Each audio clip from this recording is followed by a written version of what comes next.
Hello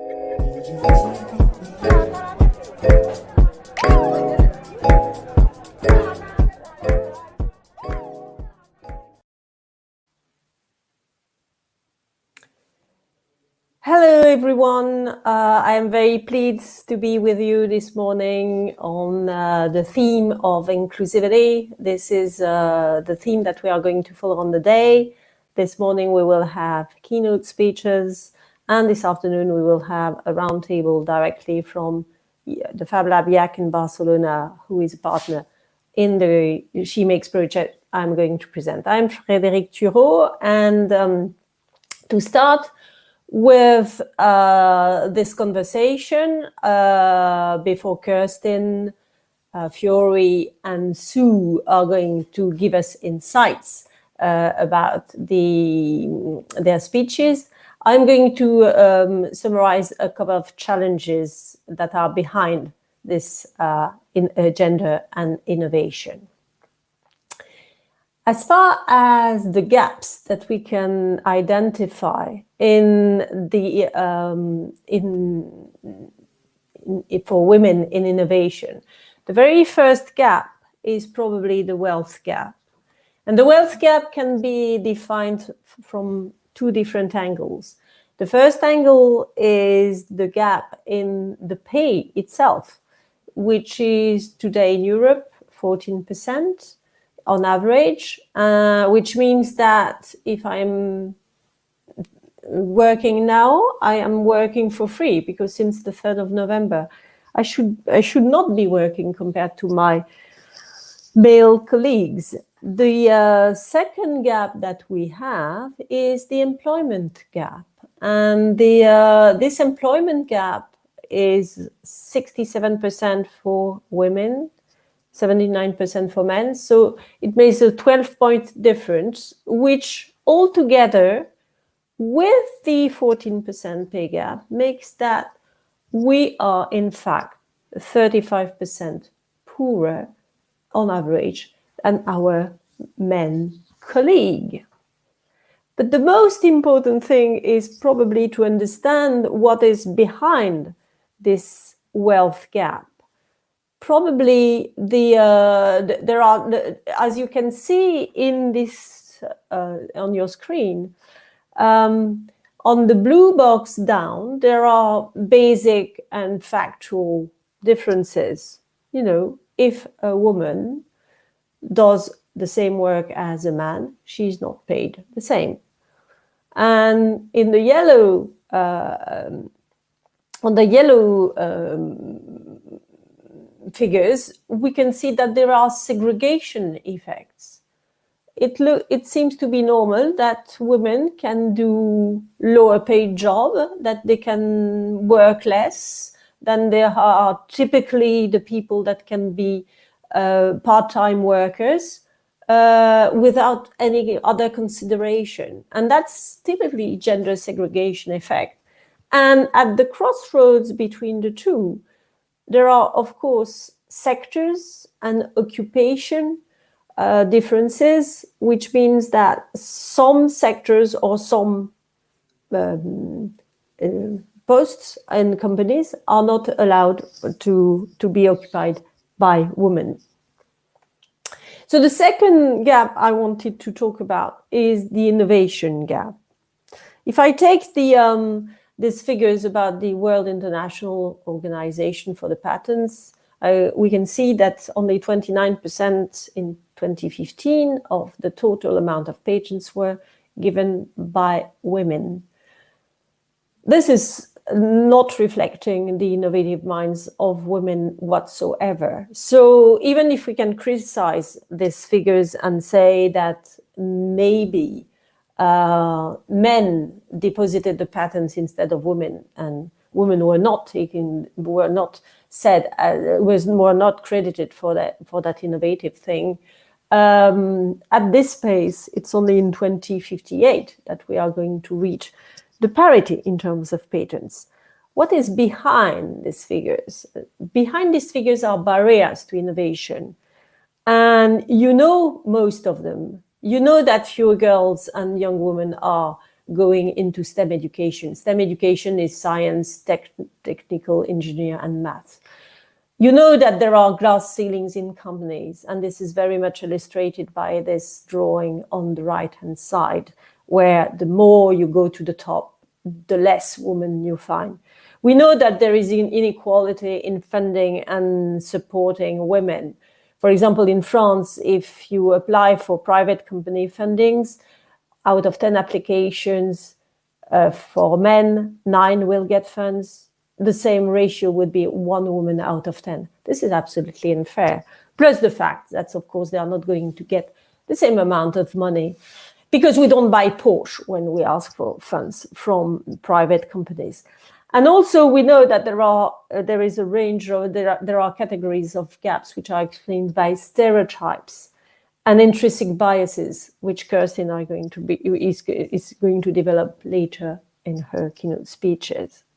Let me illustrate that by a few barrier stories. I quite like the story of the Willy suitcase, which was a patent which was done in 1970s, which opened a gigantic market for, which was parallel to the democratization of tourism, and which didn't take credit for women who had invented that before, which was back to 1952 and even back to 1927, where women had found ways not to carry their heavy suitcase only with their hands, but with a trolley. Another barrier stories I am very not fond of, but criticizing, is the factory floor in the textile and clothing business. And if you compare the factory floor in the 19th century and in the 21st century, in fact, there are not a lot of differences. Women are still working by the clock, and they are just supposed to be executed at a lower page work. But we are not here to talk about barriers. We are here to talk about innovation and women leading innovation. And I would like to go through the 3 stories of innovation, and other keynote speakers are going to go through more.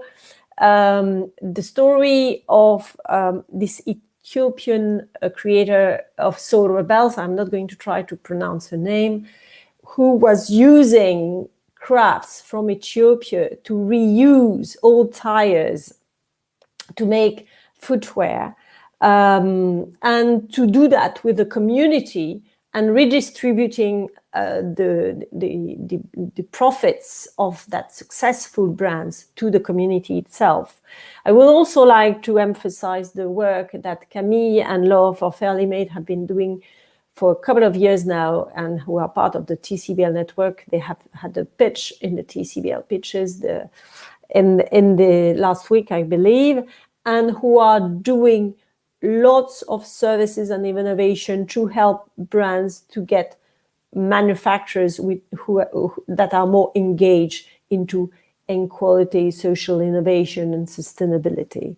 I would also like to stress the innovation story, which I love absolutely, which is this cardiologist in La Paz who has developed, with the help of Bolivian women, a specific knitting for a cup that is going to patch the hole of newly born babies.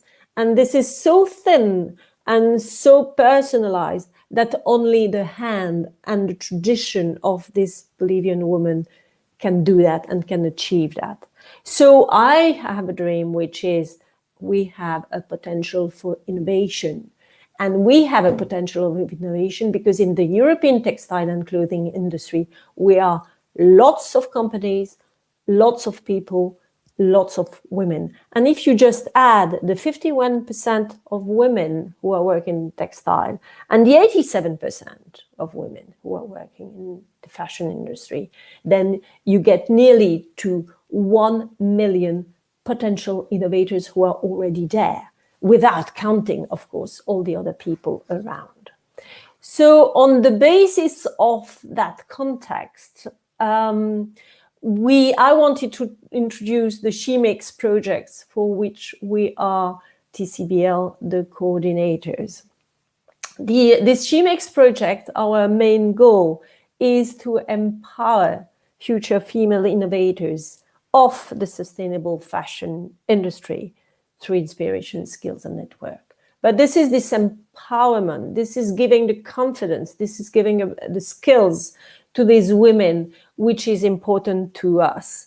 And we won that Age 2020 project because we propose to be focusing on a niche which was at the intersection of 4 different matters, which was the STEM education, the applied sciences, the business innovation, and the mainstream economy.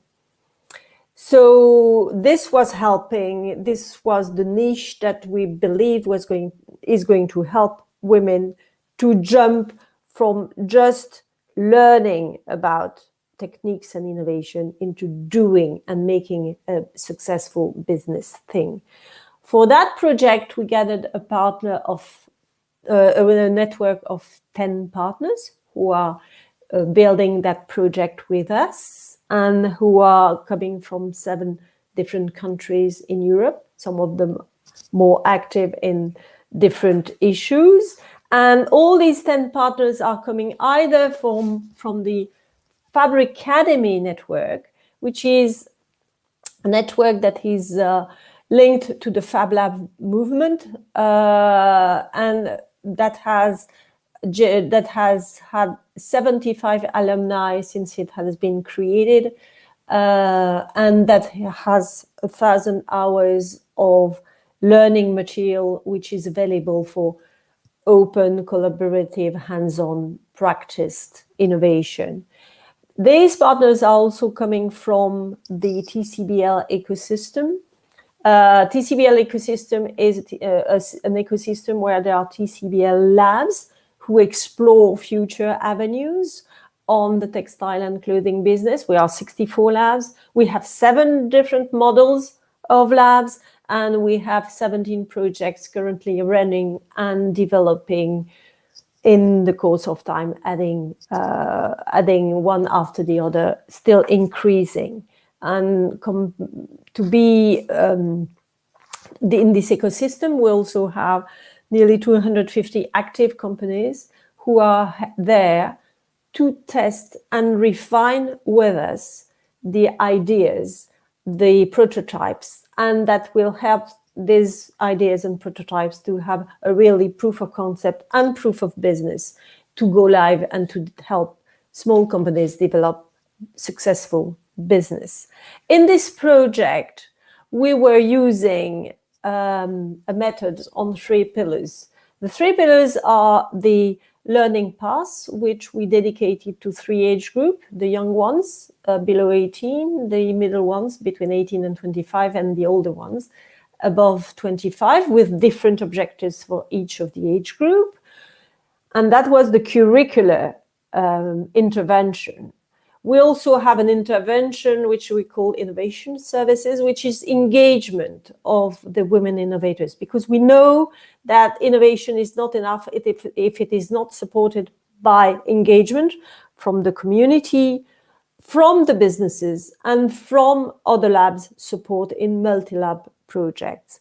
The third area of intervention in this project is reputation management, because we know that women innovators need inspiring people to get confidence into bridging the gap and entering more innovation. The themes that we are working on in the Shemix projects are 4, 2 which are a lot more technical, like fashion tech and industry 4.0, and we selected these activities from previous activities that were developed in labs and in Fabricademy, and also entrepreneurship and sustainability, which are definitely things that are important for women innovator, and to trace the avenues of the future of the textile and textile sector. We have a timeline which is very short. We started January 21. We will end December 22. We are nearly at the middle of the project. We have had tremendous success in our activities, participants. We were talking to our advisors, and they were absolutely impressed with the work that we had done. We are preparing the call for the new labs to join us, because we will have a second phase, and we already have more than 60 applications for having 12 labs. And we hope that, as for TCBL, we will continue to have a long-term impact with these Shemix labs to organize a community of women innovators.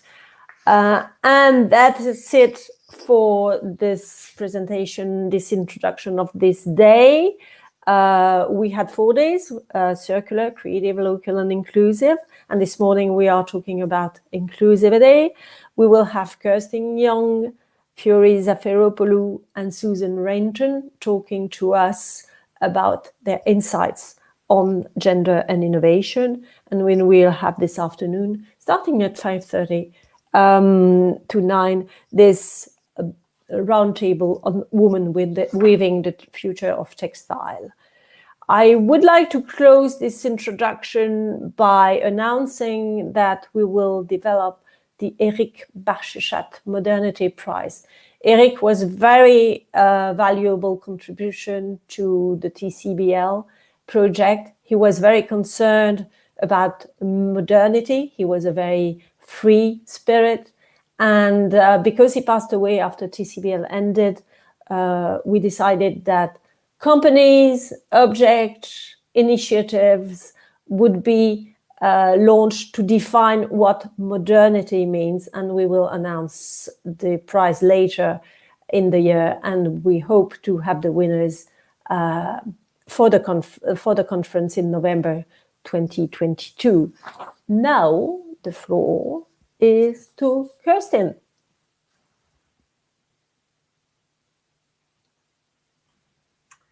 Thank you, Frédérique. Now this is my exploration of the technology. Yes, very good. Thank you very much, Vincent, for the help.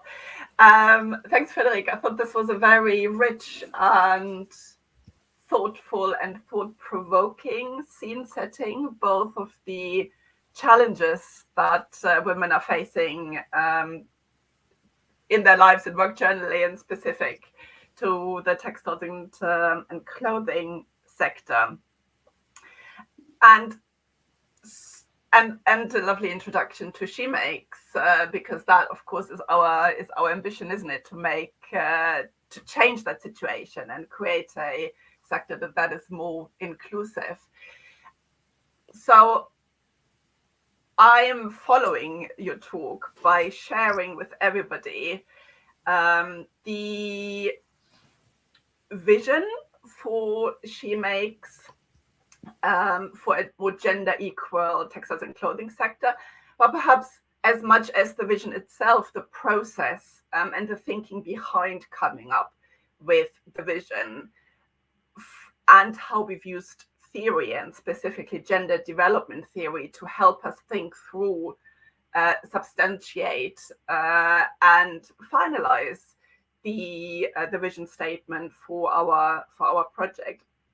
Because what we wanted to do in developing this vision is, in this moving and developing ecosystem that we're creating, develop a statement, a set of statements, an artifact that helps us as the partners who are implementing the activities that will lead to the change that we want to see, but providing a kind of guiding light, if you like, that helps us balance and understand whether we're doing the right thing, if you like, but also to perhaps communicate externally what our ambition, what our vision for a more gender equal textiles and clothing sector really is.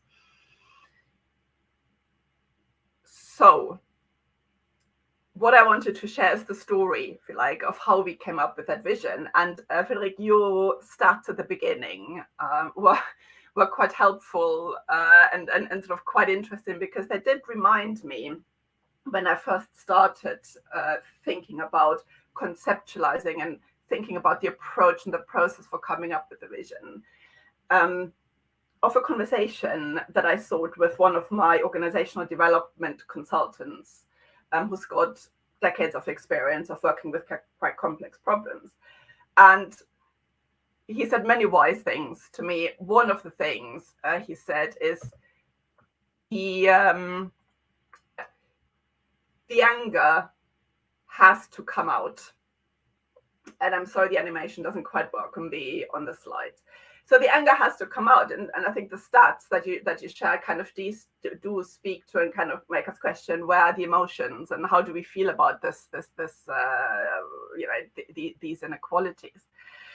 So this kind of thought really stuck and with me, and got me thinking, how do we work with this invitation to tap into our emotional responses and relate that to then the quite practical task of developing the gender vision? Because of course, as we're tapping into our emotions and our personal experiences of gender equality, gender inequality, for me, that was quite an important starting point for thinking about the Shemix vision, because I thought, really, can we communicate internally and make explicit internally as well as externally our vision for change without having articulated to ourselves and to each other how we think about the reasons for inequalities and how we relate to them. So ground really the vision in our personal experiences. And I thought we can't, and if we do that, we end up with a much poorer result. But of course, the question is, how do we tap into our emotional responses and our experiences with gender equality, inequality, differences, both as women and as men, without staying with the anger and staying in the anger space, and without kind of turning this into something that we can use quite practically. So that seemed quite a challenging task to do. And fundamentally, I thought what we needed to do this is working with some of the body of knowledge that theorists have developed as they were thinking about gender and genders formed over the decades, that women and men have been thinking about gender formation. And I was thinking about theory not as a theoretical and abstract exercise, but I wanted to quote Kurt Lewin here, who's attributed as saying nothing so practical as a good theory. Because for me, the purpose of using gender theory, gender development theory, amongst others, for the purposes of developing the Shemix vision, was really to find a framing, find a grounding, find a sense making of our experiences, and engaging with them quite practically over the course of what were 3 collaborative workshops, for which were at the core of developing the Shemix gender vision. So it was a way of applying theory to a change process that myself and my colleagues who shaped and designed on the talks thought needed to work with theory, but for a very practical purpose of developing the vision. So this is a little bit sharing with you a little bit of the sort of approach and the concept of working towards the gender vision, which really started with the idea of working with gender theories through a process of 3 workshops that, particularly in the first one, where we kind of explored the past, which was kind of our past experiences of gender and how that relates to theories of gender development, through the idea of socio-technical systems, which I won't go into, to a vision which is systemic, and which links the personal experience through to Shemix as an organization, and then the wider system in which we're affecting change. So it was oh dear, I'm sorry, there seem to be bullets missing. I don't know how that happened. So what we did quite practically is not a literature review, which we shared with the system, but what we offered our colleagues who are working on the Shemix projects with us is a set of what we call maybe theoretical primers or provocations around 4 different approaches to thinking about gender development. So those were biological explanations, so the idea that differences between men and women are due to our biological makeup, so genes and hormones. For instance, social approaches to gender formation. This is the idea that gender differences are a byproduct of the different treatment of boys that boys and girls receive from the people in their lives. Feminist theories that look at systemic inequalities and structures.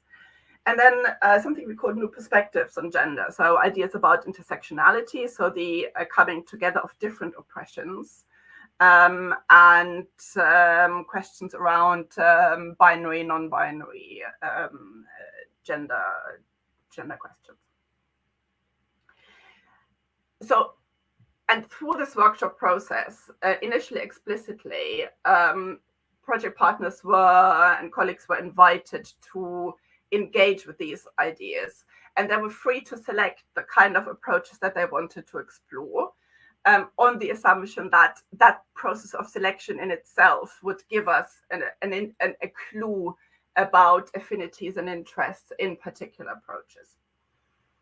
And being the experienced and reflective and systemic thinkers that the project is, I think it's fair to say that on balance, the result reflected the conclusion of one of the scholars that we drew on in designing the workshops and creating the theoretical primers, who argued in her work that most theorists and researchers agree that these different approaches are not mutually exclusive, that it's somehow a combination probably of all of them that contribute to gender development. And she was talking specifically to biological and kind of social and cognitive explanations.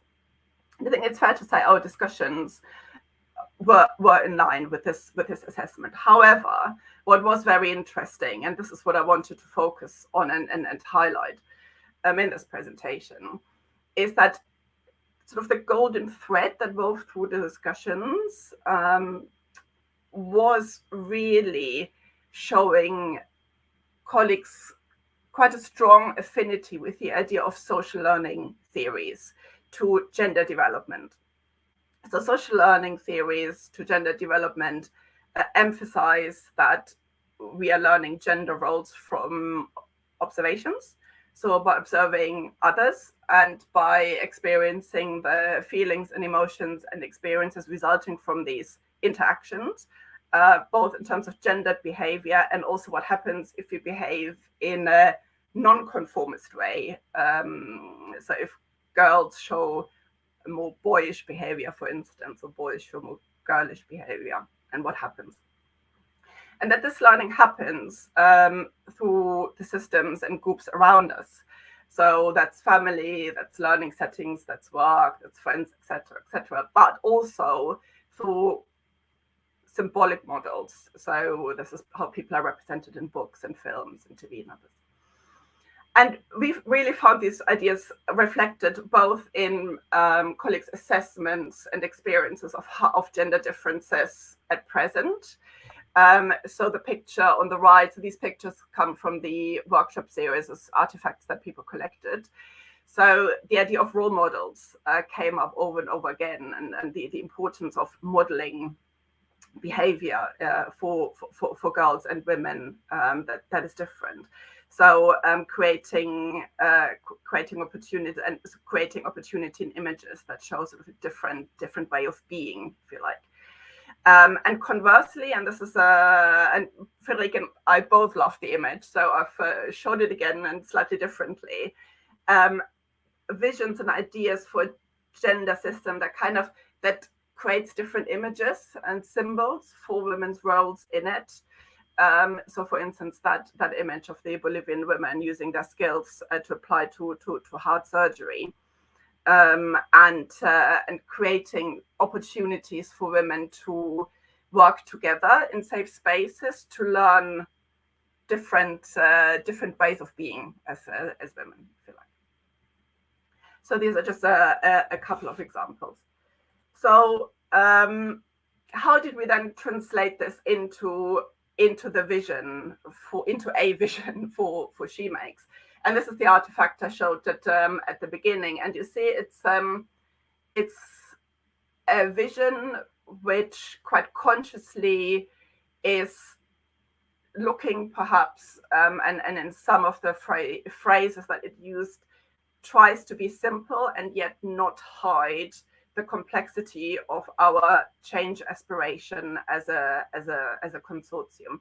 So it consists of 4 interlinked parts, starting from 2 vision statements that speak to the overall idea of how we want the system to be different for women, to allow them to be more equal.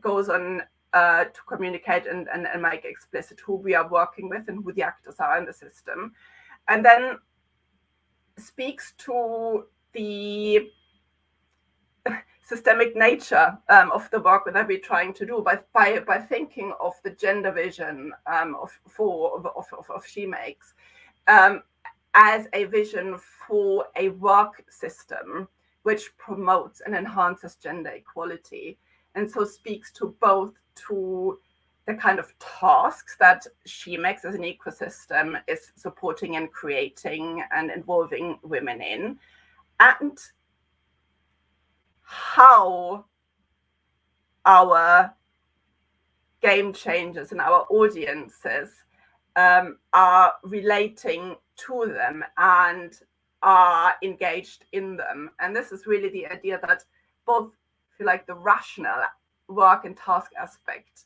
of a work system and the emotional and social system need to work in harmony. And this is incorporated in the vision as a recognition that we are dealing in a sort of in a systemic change process. And underpinned by this is really kind of a set of underpinning of this is a set of 5 values which speak in a different and in a sort of engaging way to the change that we want to see. Now, where's the theory in all of that? Oh no. Okay. So the grand plan of highlighting the theory did not work, unfortunately. The slide that I will explain it to you. So where's the theory in all of this? Well, the theory sits across all of the parts of the vision.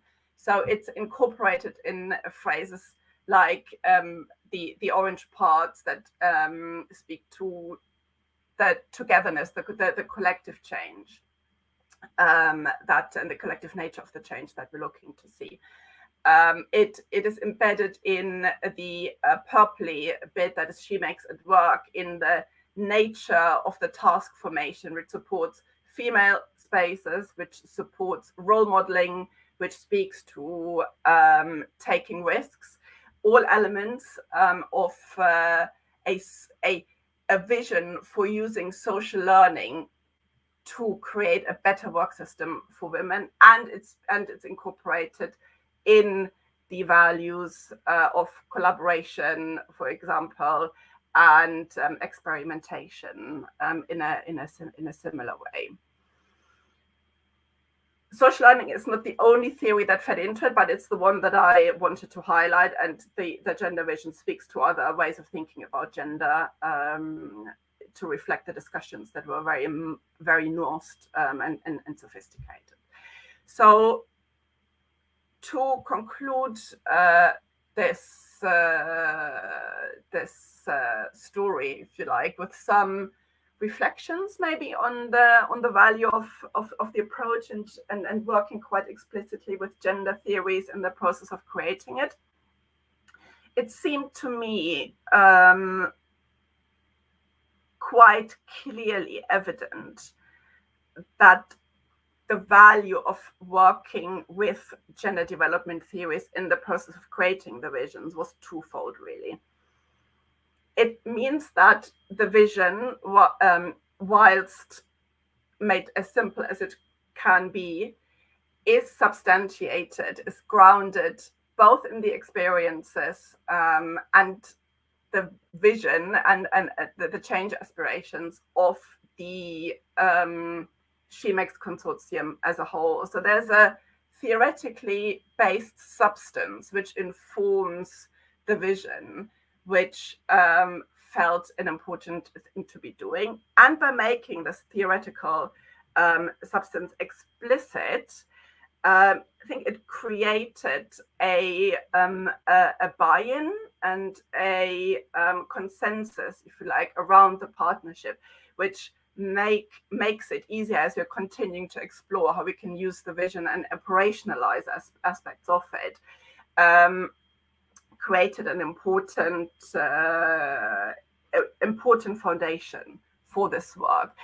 I also thought, and that was really interesting, I also thought it really sparked people's imaginations, sort of engaging with gender development theories, and sort of reawakened sort of a curiosity and perhaps expanded the way people were able to think and formulate and articulate how they thought and how they would work towards a more gender equal textiles and clothing system. So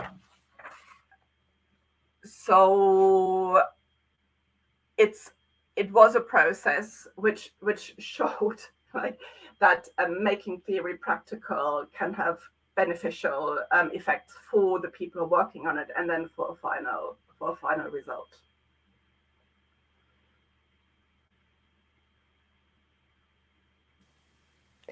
Thank you, Kerstin.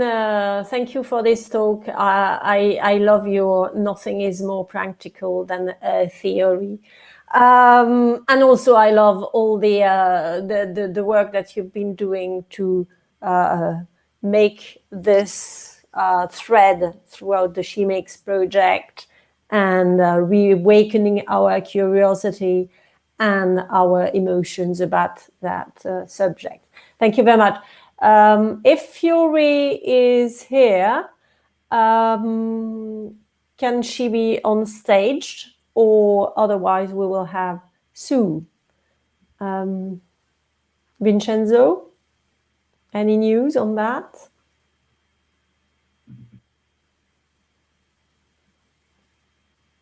Let's go with Sue then, because Fiori was supposed to be our second speaker, but she isn't there yet. So Sue, the floor is yours.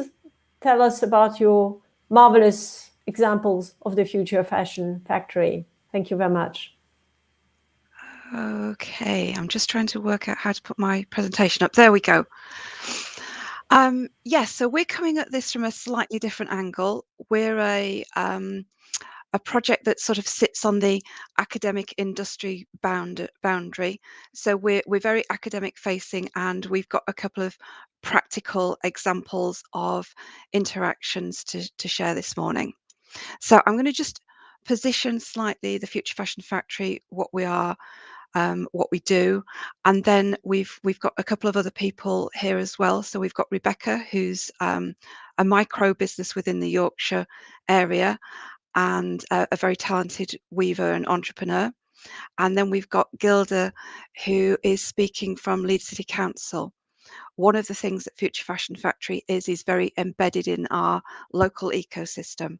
So I don't know whether there's a European equivalent, but there's something in the UK called Strength in Places, which speaks to the community and the heritage and the skill set of the local area.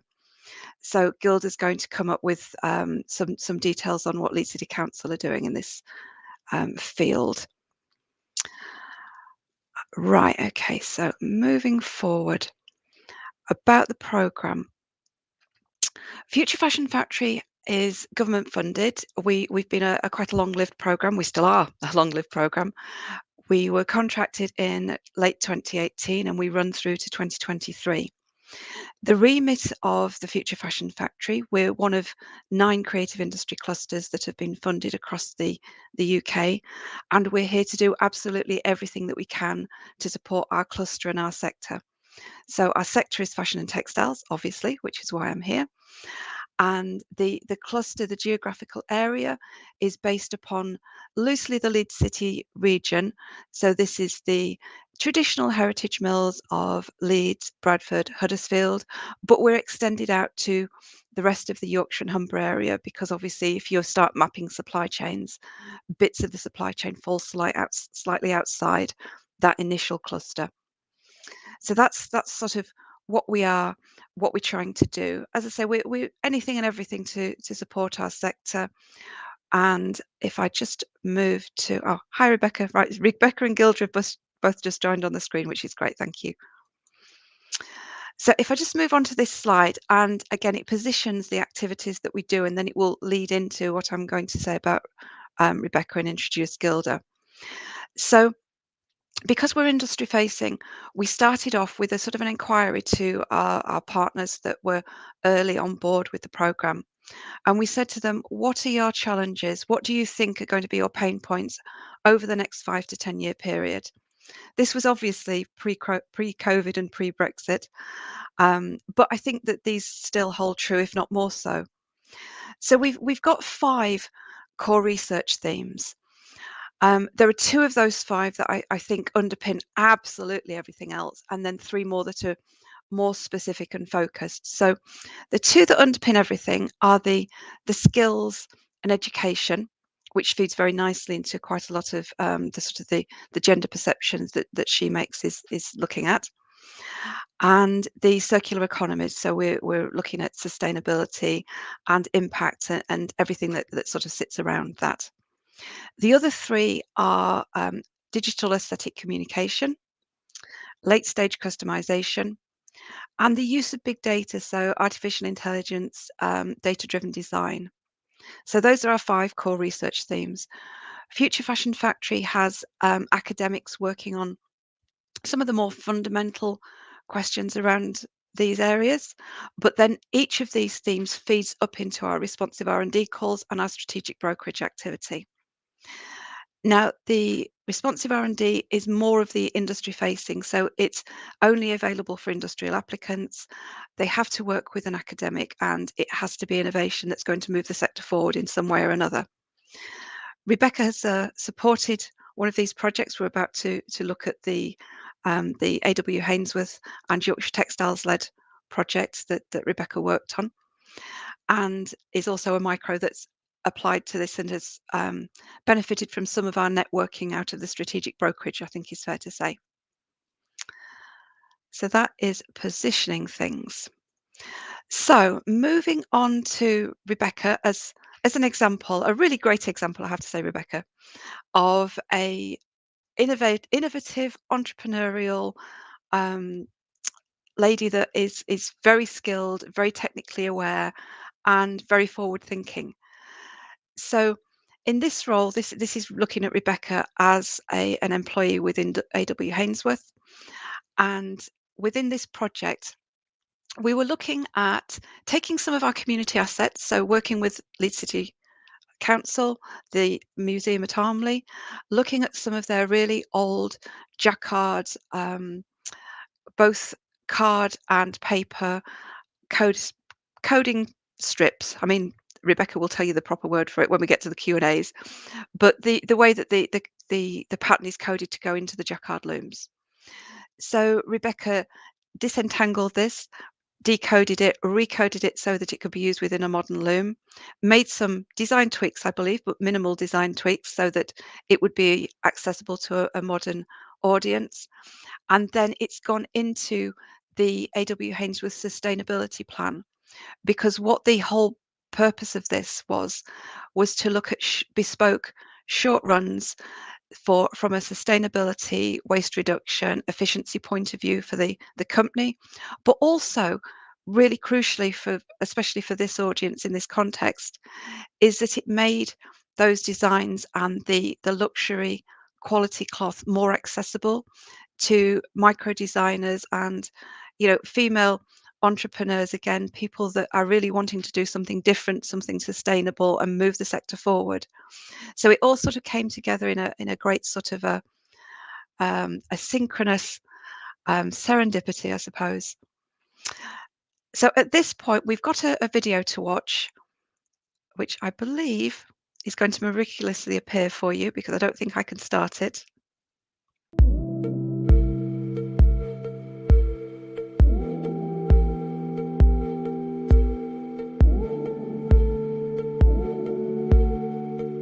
The textile industry is no stranger to technology. Jacquard weaving is one of the first forms of computer which uses binary coding to create patterns. This project we've been working on is in collaboration with the Future Fashion Factory alongside Yorkshire Textiles to analyse the old Jacquard cards and translate them into new modern designs. These Jacquard cards come from Armley Mills Archive. They date back to the 1900s. Being able to reveal the patterns that are on these cards after so long has been really interesting.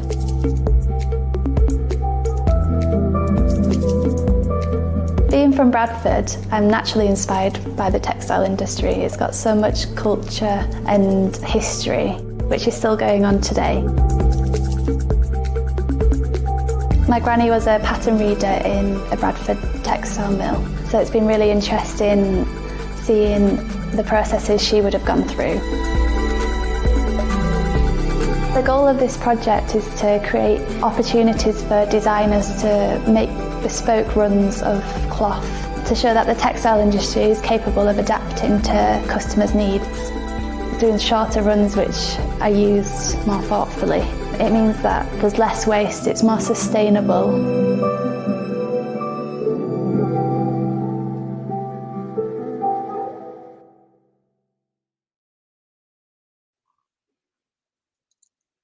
That's great, thank you. I should just say, by the way, that I'm standing in for Susy Shepherd, who's our co-director. Susy was also instrumental in this project. She's a co-founder along with her partner Caroline, business partner Caroline, in Yorkshire Textiles, which again is doing what it can to promote the Yorkshire mills and the heritage and the quality. I'm just going to let Rebecca introduce herself and make sure I haven't said anything really stupid in this introductory bit. There you go, Rebecca. Hi, no, that's great. Thanks, Sue, for the introduction. My name's Rebecca. I was featured in that film, which was a really great opportunity. I just want to say that now I've gone on to set up my own business called Salt Weave Studio, which I think will be explained a bit further on the next slide. But yeah, thanks for having me, everyone. Thank you, Rebecca.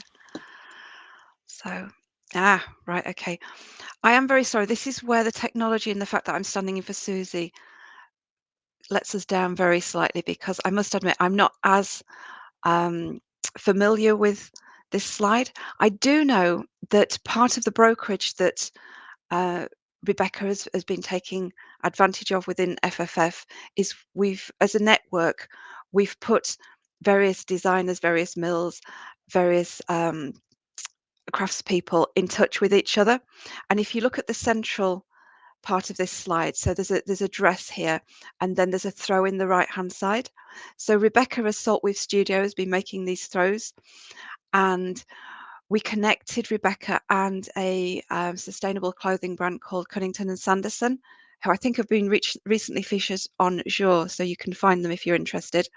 And together they collaborated, and the dress came out of that collaboration. I'm sure when we get to Q&As, Rebecca can add more about that. Do you want to jump in now, Rebecca? Yeah, shall I just talk through about what I do in my own practice? Yeah, that's probably useful. Salt Weave Studio is sort of a small hand-woven design studio that I run, where I design innovative fabrics on a small hand loom scale. And then I work with many mills around the Yorkshire area to produce my cloth in small batches.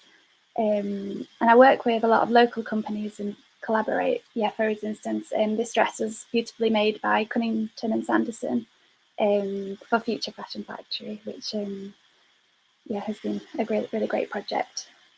But yeah, I'd be happy to take any questions at the end as well.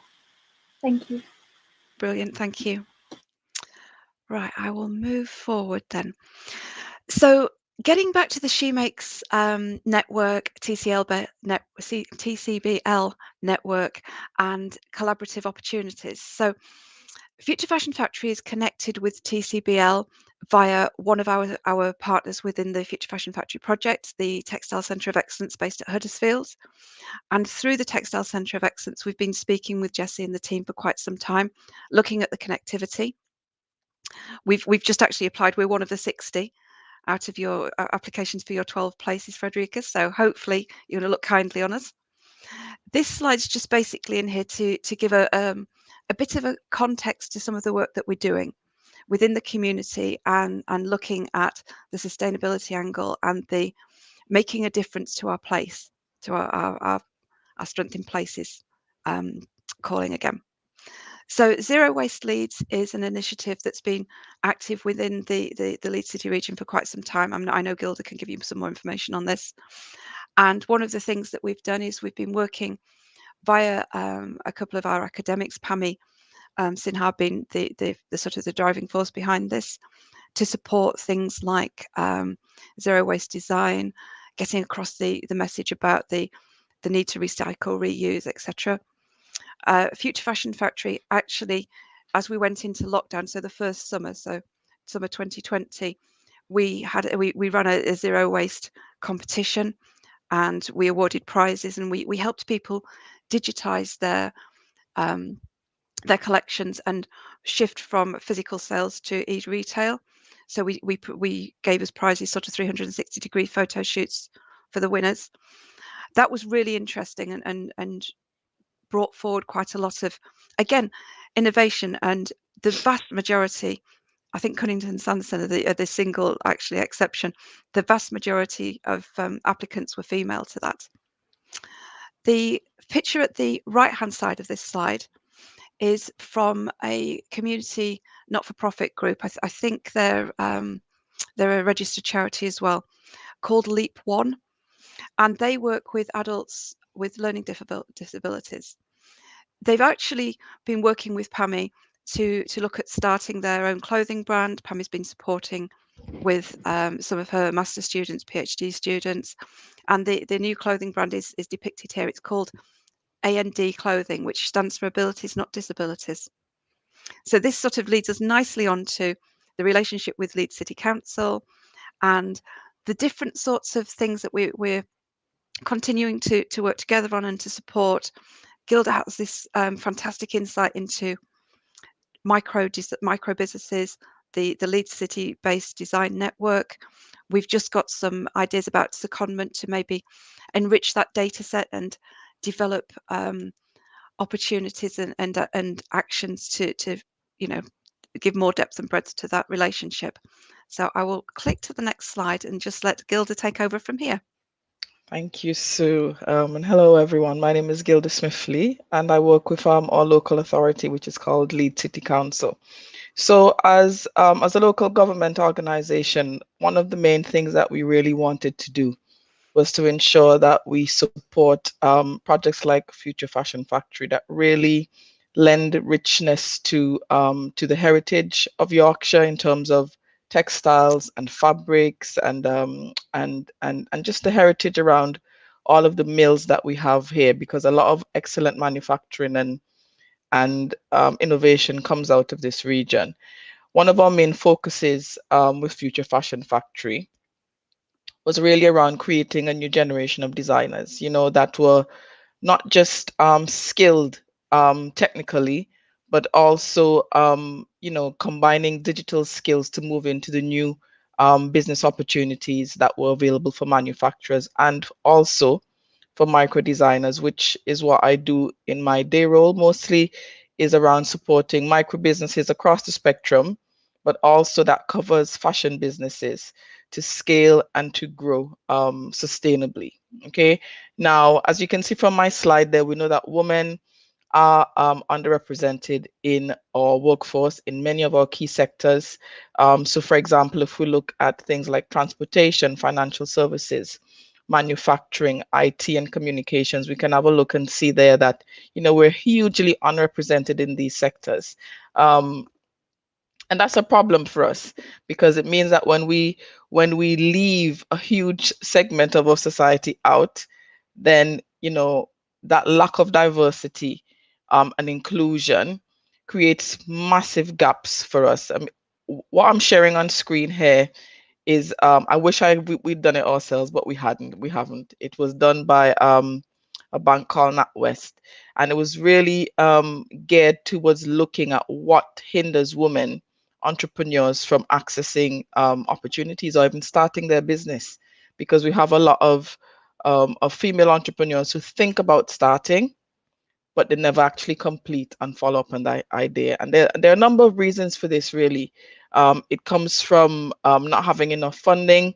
One of the things that we're looking at as a local authority, whether indirectly or directly through different projects, is to build that ecosystem where we can feed people through from early stage startups where they have business ideas, tapping them into resources like Future Fashion Factory, where they can have a better understanding of you know, how to grow and to scale their business and access some of the money that might be out there. We have different projects, for example, like Adventure, which is not necessarily specifically geared to women. However, we've seen that over the years that a lot of female entrepreneurs are coming through. Some of those, thankfully, in the fashion business, who are looking to do retailing and business to business transactions as well. We've also got something that's called Startup Yorkshire, and this is basically for anyone with a business idea. The support comes through a series of interactive workshops, practical support. But I'll move on from that now. Our relationship with Future Fashion Factory is key in supporting our fashion micros. As Sue mentioned before, there have been things done like the Zero Waste Leads competition. We were involved in that as a council because many of the micro businesses that came through to that were part and parcel of the network that we tried to create for micro fashion businesses. And of course, mainly we find that it is women who are at that starting stage. They have the skill, they have the ideas, but oftentimes they don't necessarily have the support, because as many of us know, women bear the burden of home care, and sometimes that can severely impact their ability to do their business, to run their business. So one of the other things the Rose Review did in terms of the study done by NatWest was to provide greater family support for female entrepreneurs, because it's needed, you know, not just in the UK, but I'm sure if we were to, you know, to skip across the European countries, we'll see that it pretty much is the same. Also thinking about how we can improve access to expertise. And I think it was touched on previously by a couple of the other speakers in terms of making sure that they're good role models, that people can see other people doing things so that their confidence can grow. They can have access to good networks and to finance, okay? Thinking about how we can accelerate the rollout of programs that encourage women to become entrepreneurs and to step into that realm that for a lot of us is pretty scary. But having said that, I'm working alongside initiatives in Leeds called WILD, which is Women in Leeds Digital. And sometimes I think the mistake that we make is that we sometimes separate fashion and textiles from digital. We can't anymore. We have to make sure that those things are completely embedded and joined up, as Rebecca has excellently showed through her, you know, bringing all of those card designs into a digital life. But it wasn't like it wasn't digital before. It was just a case of we had to bring it into this century. Am I right? Yes. So yeah, I'm not going to labor it too much. I just wanted to say that, you know, we're working closely with Future Fashion Factory, you know, via Yorkshire Textiles, which is where our involvement came in the first place, just to support women in this field and to push micros as much as possible to make sure that they have equality in entrepreneurship. Thank you. Thank you, Gilda. That's great. Right, so just moving on to my last slide, everyone will be pleased to know, because I think I'm out of time. This is just basically a quick snapshot so that you can see how over the last couple of years the Future Fashion Factory network has grown. We started off with a small hub of initial companies that were onboarded as the project started. We'd got Leeds City Council, the local enterprise partnership, the Leeds City Region LEP. We'd got the British Fashion Council and the UK Fashion Textile Association were both onboarded, which are the UK business sort of industry lead bodies, and a couple of the regional mills. We've now got over 450 partners, and we've expanded, you know, speaking to Gilda's last comment there, we've expanded into sort of wraparound technology companies. So you can see here that we've got IBM that remember. We also have people like Konica Minolta and Tech Data, just to name a few. But we go all the way down to sole traders, micro entrepreneurs, all the way up to multi-million global companies. And we can leverage this network so we can support future activity and hopefully make more of a difference than we would be able to when we were on our own at the beginning of this journey. And I think that's me done. Okay, thank you very much. This was very inspiring thoughts. Connection with the industry is definitely a key thing, and using researchers with different companies to develop new contemporary things, knowing that Jacquard maybe was inventing the prototype of internet through the carte perforée to the punch cards. Also, this necessity of the support of the ecosystem to help women bridge their own gaps, which are internal, to go forward and to be less scary and to enter the wide world of business entrepreneurship without being too worried about the future and having props and support from the community. Thank you very much. That was fantastic. Is Fiori with us now, or should we?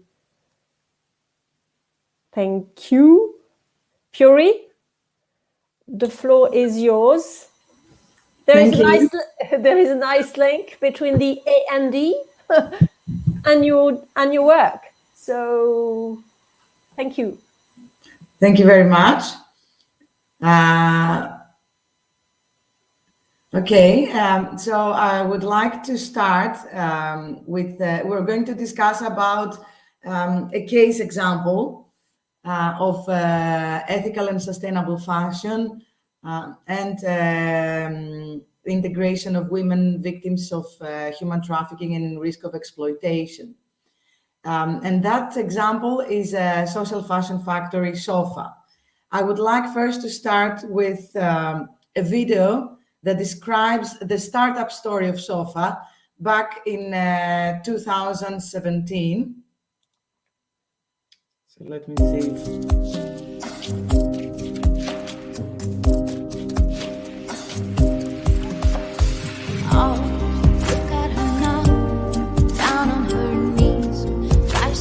Up but crumbles, dust on her feet, no air to breathe, dreams of the field still haunt her.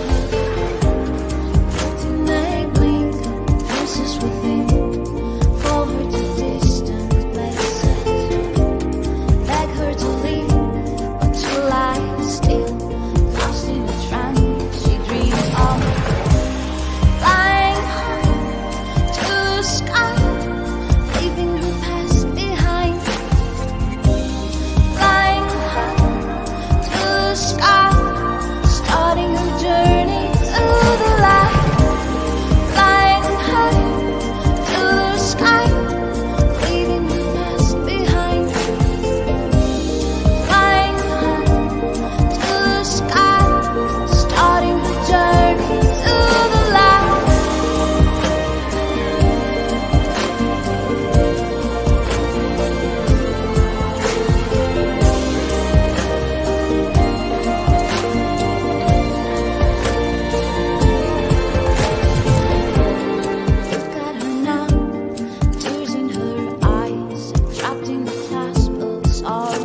the light.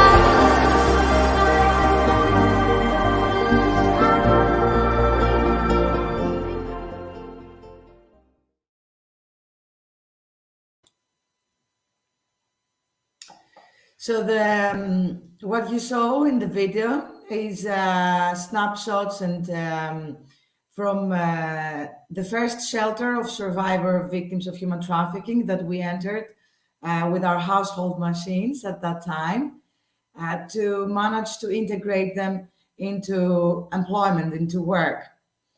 And soon after, the refugee crisis began, so we entered in the Lavrio refugee camp and moved some workshops and production in there through the household machines that we had been provided with from donations. So what is SOFA? The vision of SOFA is to be a best practice of ethical and sustainable manufacturing in fashion. As you may know, and as you saw at the video, unfortunately, the fashion industry is the first biggest polluter when it comes to microplastic in the oceans. 35% of microplastics come from fashion, from our clothes. And it's the second industry in risk of human trafficking after the electronics. Knowing that, it was only rational to us when setting up a social factory to try to act on these two important issues that the fashion creates.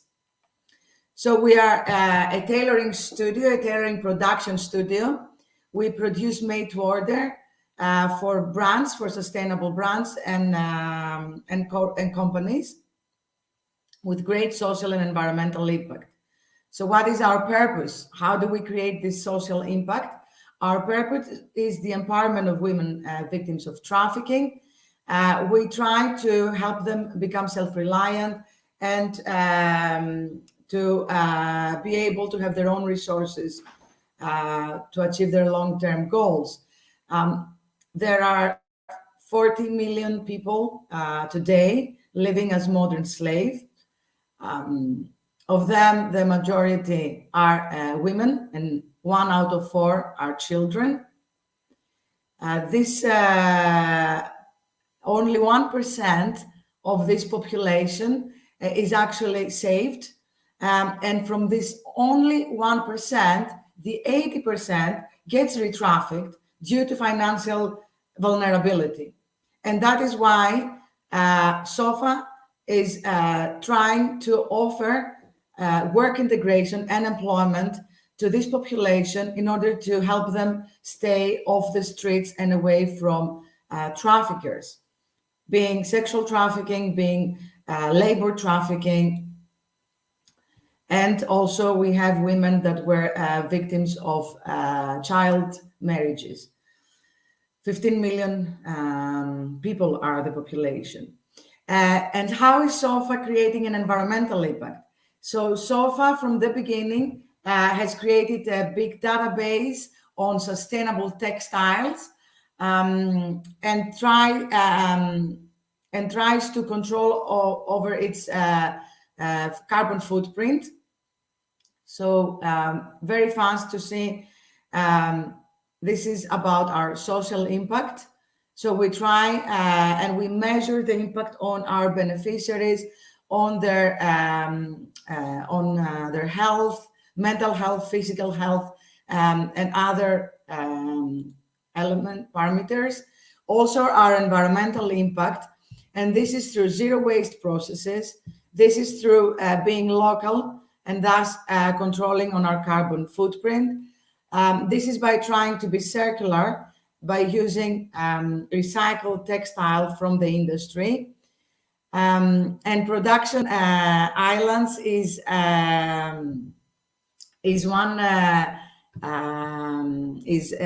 model of production that we've been coached and mentored by TCBL on how to develop. And as you will see further down, so this is how our studio is structured, so people are not positioned one behind the other in lines, but in circles, in stations, which also offers us the flexibility. On one hand, it's more human-oriented as people see each other and have a saying and use their talents, but also it gives us the flexibility to work on many different types of orders. So we measure our social impact through a very elaborated metric system that our volunteers have developed. And who is our customer? So our customers are brands and are also merchandising for corporations. We produced ready-made garments for them, so everything is zero waste. And we also, we've never been, unfortunately, sponsored till today or received any grant.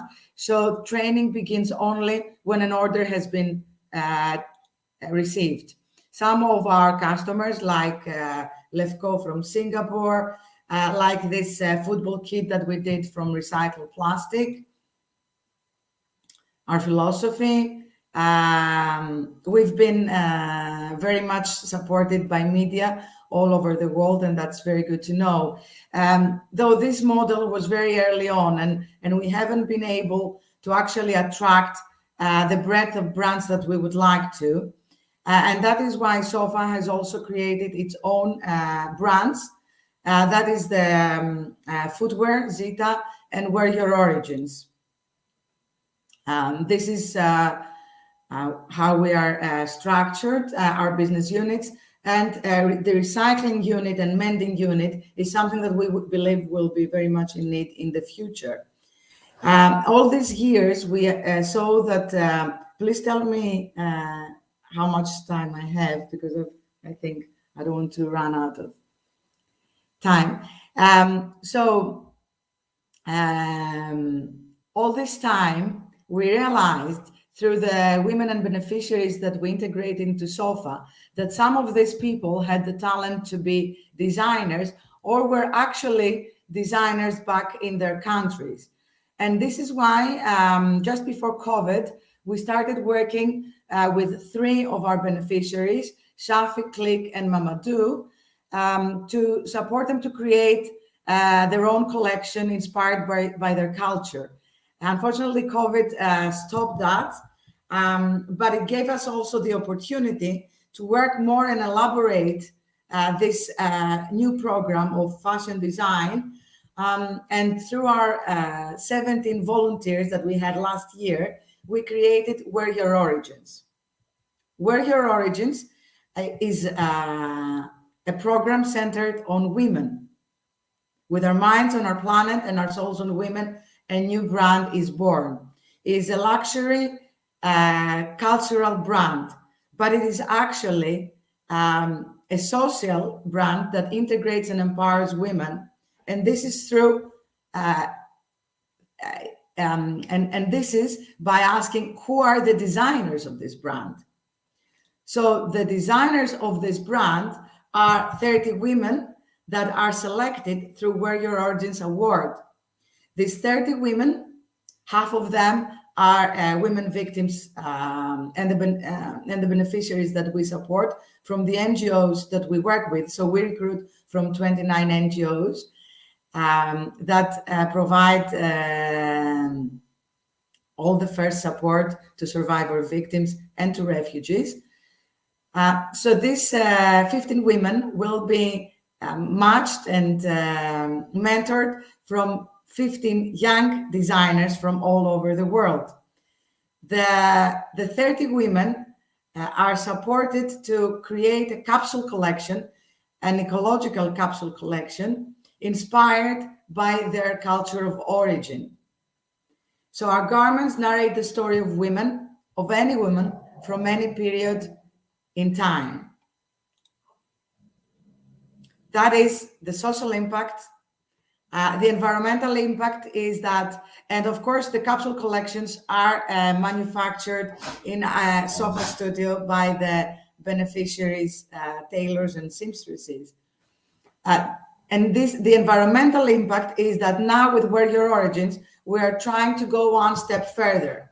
Just being sustainable and using sustainable textiles doesn't really solve the issue that we know fashion creates. So we're trying to become fully circular by using existing textile waste from the industry. When it comes to new textiles, we use only plant-based. So if they happen to land in landfill, they can be fully compostable and go back to earth. But we try to avoid that by having, first of all, collect back schemes for mending clothes of our customers, but also for collecting back what they don't need to use it for the new collections and new textiles. And in the platform, in the e-shop of Wear Your Origins, we're trying to integrate rental services and used. So we want to offer, and we would gradually want to be fully rental platform by collaborating with other with rental platforms that we know are being set up. And of course, the cultural element is the culture of every woman that is behind our clothes, who designed them. The channels, maybe I think it's good to hear from the head of design. So the channels, anyway, it's going to be our e-shop, Open Studios, and Fashion Week Frankfurt that we were supposed to join with the fall-winter collection this year, but due to COVID, we're joining in summer. So this is our customer. She's vegetarian. She likes to travel. This is how her home looks like. She's into sports, into cycling. She likes to travel. She likes jazz and is multitasking and ageless, powerful, and stylish. So we first designed the Grecian line. And I would like us to hear the voice of our head of design, Christangelos, at this point.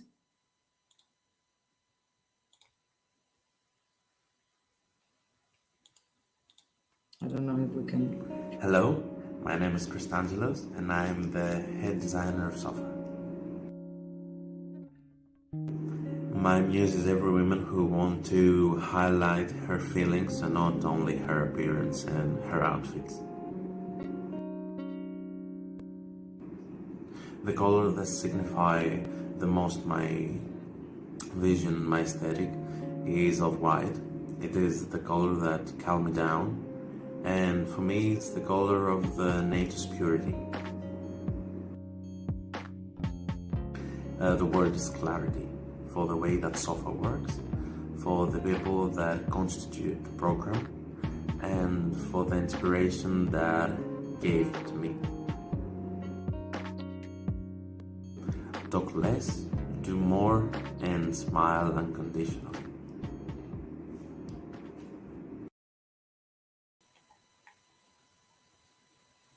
So going back to, these are some of the items of the collection. It's inspired by ancient Greece, and 1821. That was the times. It's 200 since then, when we had the revolution from the Turks. Every item has a story. Species is inspired by Lascarina, and a heroic woman of the 1821.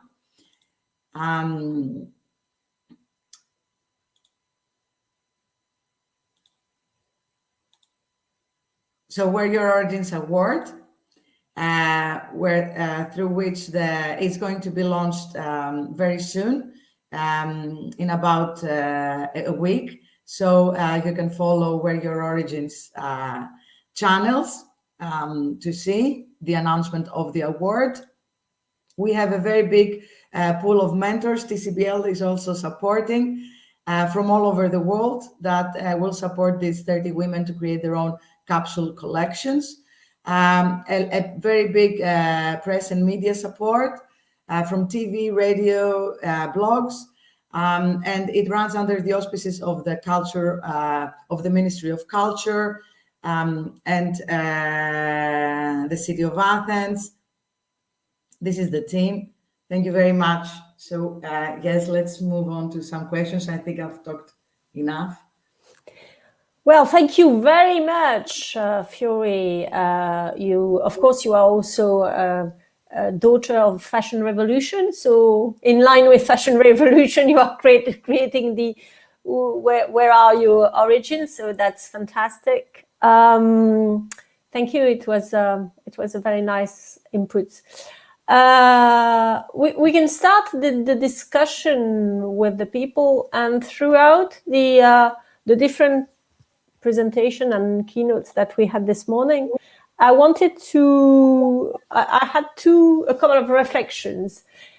One, which was we have all spoken about the conditions of women with quite an emotional way, ranging for just plain emotion to a real anger when you are discovering that we are trafficking migrants to do the textile and clothing business. So I think this is an important issue to remind. I think that this emotion is quite a powerful system on which we as women are trying to be challenging innovation in the world. But also the other theme which I found very interesting and which was crossing the path between the different conversation was the relationship with industry. Should we be inside industry? Should we be outside industry? Should we be partnering with industry? In what sense? And how can we grow from that and make the textile and clothing sector grow? Who wants to have a say on that first? Sue. I was going to say, I'll just chip in very briefly to start the ball rolling. I've always been a big believer in you've got to be sort of in it to win it type of phraseology. So you can't sit passively by and write papers and publish well-meaning articles. You need to actually be in there, roll your sleeves up and get involved. So I think entirely from my point of view, yes, we should be engaging with industry. Yes, we should be looking at all the things that we are, the sort of the skills agenda, making sure that we're sending people out there to do positive things, fully equipped for that role in their future lives. So yeah, definitely. I would say, can we bring Gilda and Rebecca into this question session as well? Because I don't know. I don't know how we do that. Vincenzo. There we go. Vincenzo is the master of ceremonies. Yes, to go beyond that question, beyond industry is a broad range of companies, and you mentioned the bespoke and small companies. You mentioned independent designers, micro design. So being in it or outside it is probably not enough. It's also with whom and how, and maybe you have something to say on that. Who and how? I mean, we work with the whole range. So we work from sourcing of raw fibers through sort of manufacturing, design, out to end of life, reuse, repurpose. We've got the whole range. Large companies versus small companies, I suppose, is sort of what you were asking there, Frederica. I think that small companies are more, I mean, I'm not telling anyone anything they don't know.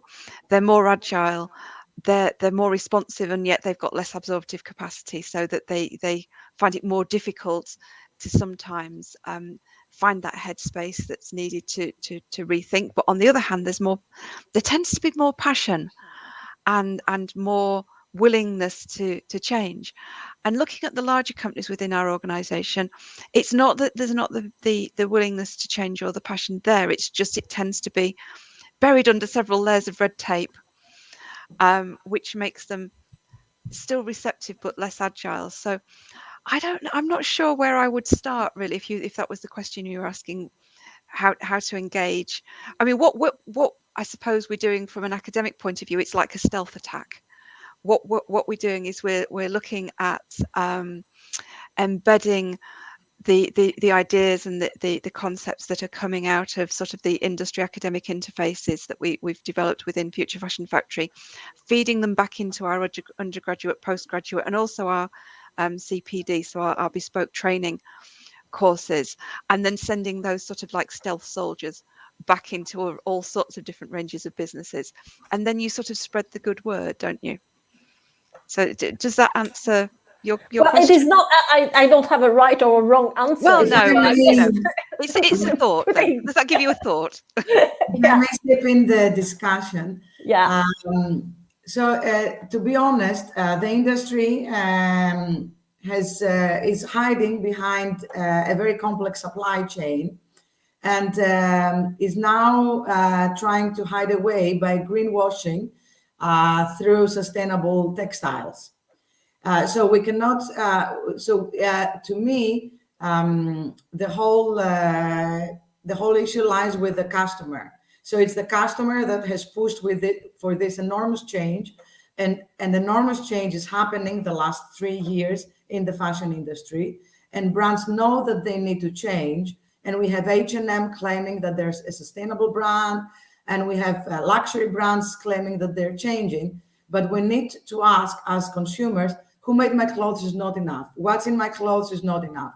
We need to ask how much are the employees paid, if employees are paid living wages. We need to ask what is the gender and racial equality within the whole supply chain. And we need to push for transparency and traceability. And I think it's good that the EU is now moving, and within 1 to 2 years max, we're going to have a new regulations that will regulate the fashion industry. Anything that is imported, produced, or transferred in Europe will be very closely monitored by the new legislation. And I was honored to be part of the works of the DG Grow about the sustainable new strategy on sustainable textiles in July. And I think it's going towards the right direction. So brands will be forced also by regulation, that it's so much needed. Thank you, Fiori. Sue, you wanted to add something? Well, no, I was just going to add that, you know, incredibly important. Its traceability is a very strong strand that runs through the Future Fashion Factory. And I have to say, if we re-looked at our core research themes, I do think traceability would be in there. We've got a number of small businesses that are technology providers that have got parts of that jigsaw puzzle possibly. We have a company, for example, called Galaxius, who has a system for tracing through CMT that links to payroll, so that you can go through and you can show a full audit trail of a garment being made, so that you know who did what, when, how much they were paid, the working conditions, etc. So that's a really interesting technology. If you want more information on that, I can fill you in later. But we've also just bid for a larger project that is led by the UK Fashion and Textile Association, that's looking at that's developing a modular platform, which is going to be a sort of a one-step solution in liaison with IBM and Tech Data. We're talking to the Better Cotton Initiative. I've just had conversations with Fashion Roundtable, so it's very connected, and yeah, it doesn't. I think Fiori is still right that there has been a lot of greenwashing around, and that we have to be very careful that when we are in the industry, we are not gulped by the big companies. You know, I have personal experience of big brands buying small brands, and the small brands do not do anything after a couple of years because they have just been gulped. Kerstin, you wanted to add something? Yeah. Thanks, Millie. I must say I'm like unbelievably in awe and kind of impressed at what sort of everybody does, and it's sort of so Lovely to be in touch. I think I was, as might not surprise you, Frédérique, considering the kind of our collaboration. I had sort of an association or thought to your observation that we've all been speaking with emotions on the subjects that and our work. And my association, my musings were, I was sort of taken back to some of the readings and discussions we've had about, what is it like to be a woman and to be a female leader in what is often, a male-dominated sector and a male-dominated world. And of course, the stereotypes and the problem with stereotypes that often come up for women in leadership, where kind of emotions and being emotional is seen as something negative, and maybe something that through social learning we kind of edit out a bit. And actually, I watched a really interesting interview or kind of documentary series about Hillary Clinton, and that's very much the argument that she made. But actually, my association was to discussions about, in relation to our gender vision, about this idea of reframing the sector. And I think what I'm hearing, my association was that what we are modeling collectively, and certainly Fiori and Sue and Rebecca and Gilda, who are working very much on the ground, is a different way of working with emotions, where we're using our emotions, responses to the injustices, to create systems that work generally, authentically, ethically, much better than the mainstream. And I think that is massively inspirational for ourselves, but also for the outside world, and does model and help others learn a different way of being a woman leader in the sector and beyond. So I'm finding this. I'm inspired myself, and I wanted to share these associations in the spirit. Thank you, Kerstin. Rebecca, you wanted to add something. Yes, I think it's really interesting hearing you all talk about how you can sort of work with partner organisations. And I think, for one thing, for setting up my own business has been really valuable, is having those connections with the larger manufacturers around here, but also the smaller companies as well. I think my experiences of being a woman in the textile industry, I think I do tend to have a quieter voice, but I think that can also play to my strength. I'm able to build up good communications with a lot of people in the industry, which sort of opens a dialogue for innovations and further discussions. So yeah, I think overall I've had quite a positive experience of the textile industry, but on a much quieter level than I think maybe my male counterparts probably would have. There is a question in the chat. What is your experience in the textile industry again? Yeah, so I graduated in 2015 from university with a degree in textile design, and I've worked in mills around the country, ranging from small micro manufacturing up to sort of large vertically integrated mills. So I worked for about 6 years. My latest work, 3 years, most recently, I've worked on the technical team as a designer for AW Hainsworth. And did you find it easier to work with smaller or bigger, with more textile or more fashion, with more technical or was it just a question of people? Yeah, I think it's a question of people, to be honest. I think in the textile industry as a whole, I think people are very open and engaged in what you have to say, and I think they're really keen to sort of build connections with each other. So I do find it quite, especially on the textile side, which is mainly where I have my experience, as opposed to fashion.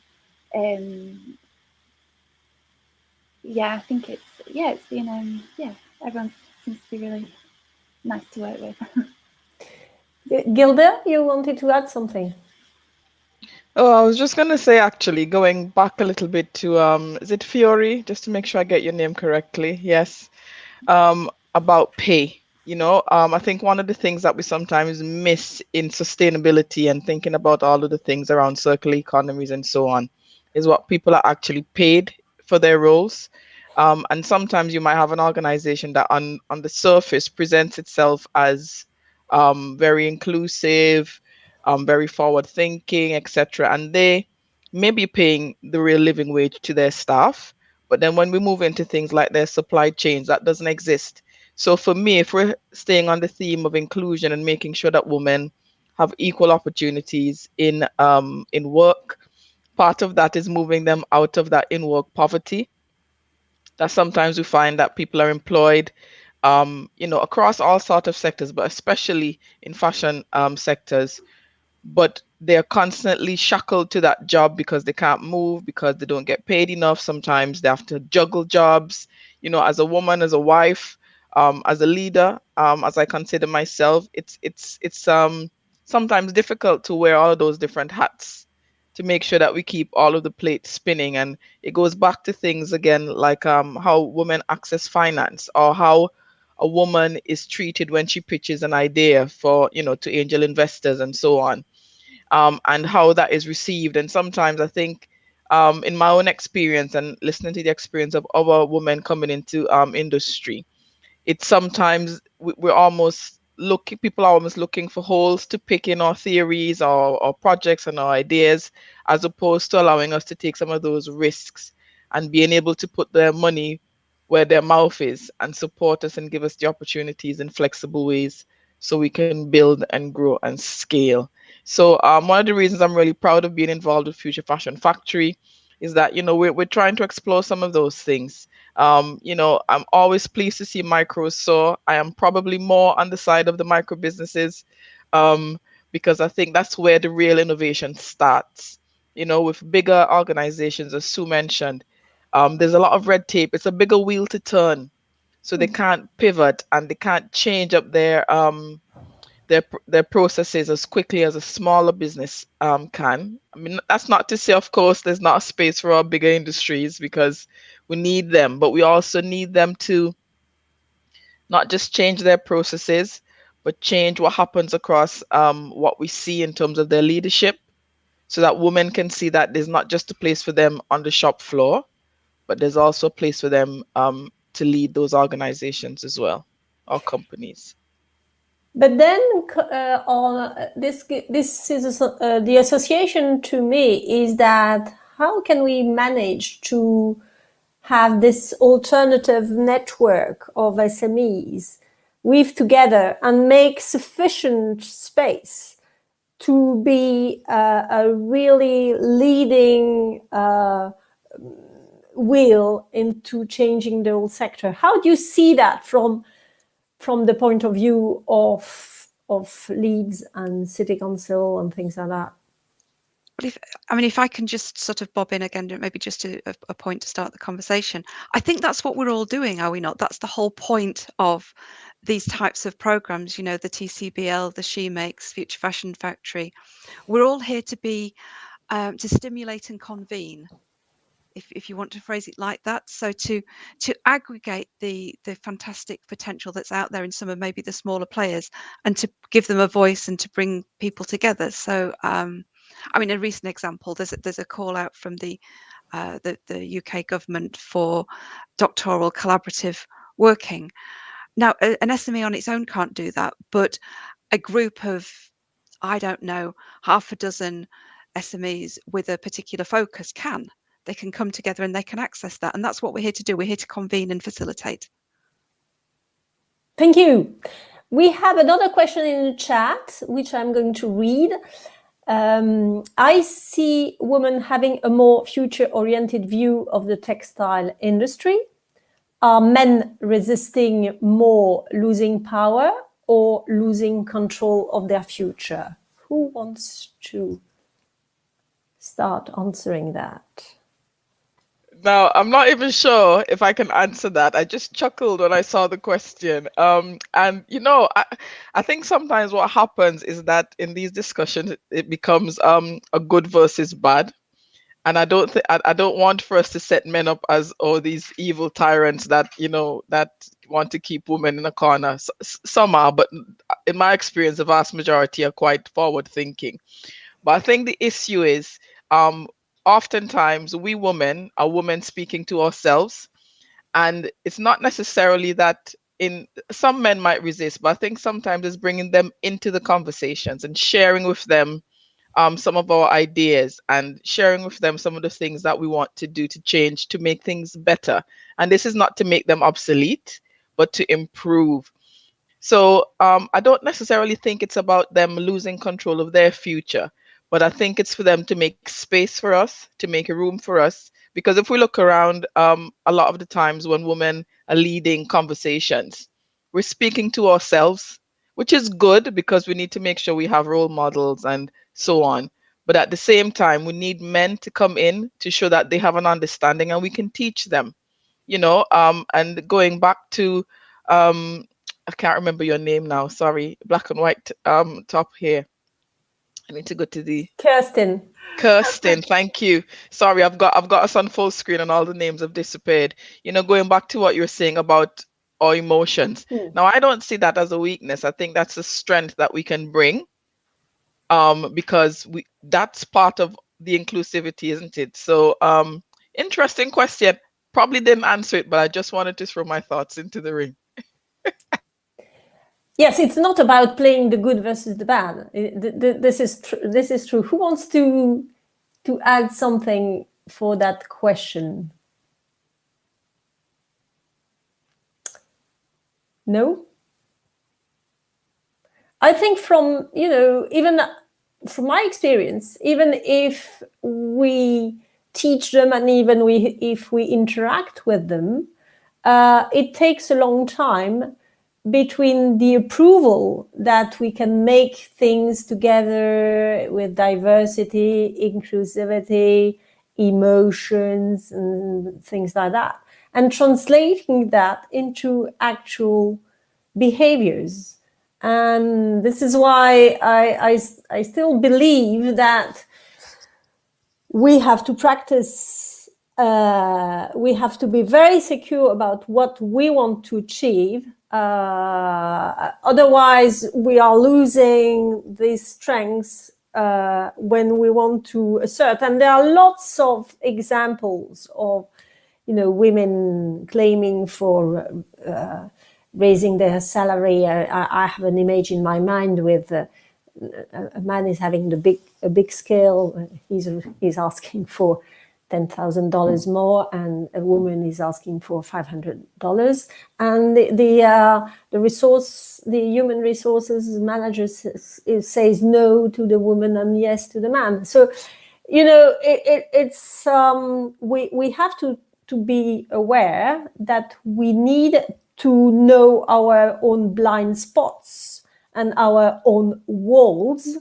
The walls, we see them, we have to find, or we have to go beyond. The blind spot, we have to take awareness and be aware of that before moving forward. This is I just thought, this is quite a tricky question, isn't it? Thanks, Alex. For asking kind of as we were talking, sort of my thoughts moved towards not an answer, but a kind of question to self about difference. So I agree, Gilda, it's not helpful and not right to think of sort of them versus us. I would completely agree with this. And the question that formed in my head is there a difference? Are perhaps men and women occupying different spaces?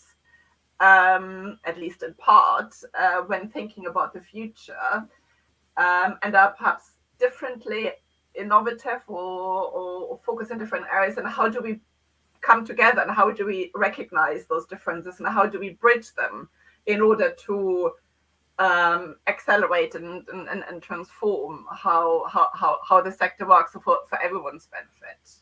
So it's not an answer, I'm afraid. It's a question. Fiori, you probably have something to say on that matter of men controlling women. Yes, my own approach is that I take a different approach on gender. I think that what is lacking today is the equilibrium between female and male power in the universe. And I think that is why we have this huge impact on the climate, on humans, poverty. I believe that women have been coping and trying to antagonize men on playing their roles, male roles, in a male dominant and male designed jobs.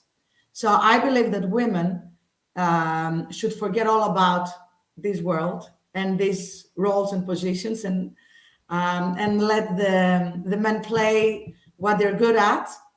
And women should connect themselves with their archetypes, with their strengths, and with their female powers, and be inspired by female symbols that are all over our history and different religions, different archetypes of women deuses. And when women connect truly with herself, then she needs to create new formats that are in line with her strengths, new types of businesses, new type of roles within companies. So we are in need of, we don't need to fight to get jobs from men. We need to create our own jobs based on our own strengths, because this is what the climate and humanity is in need of. This is what I believe. I don't know if I've answered. No, thank you. It is coming back to this trade-off perspectives between, should we change the game? Should we collaborate and partner with the game? Should we, and how much we should be partners of the game?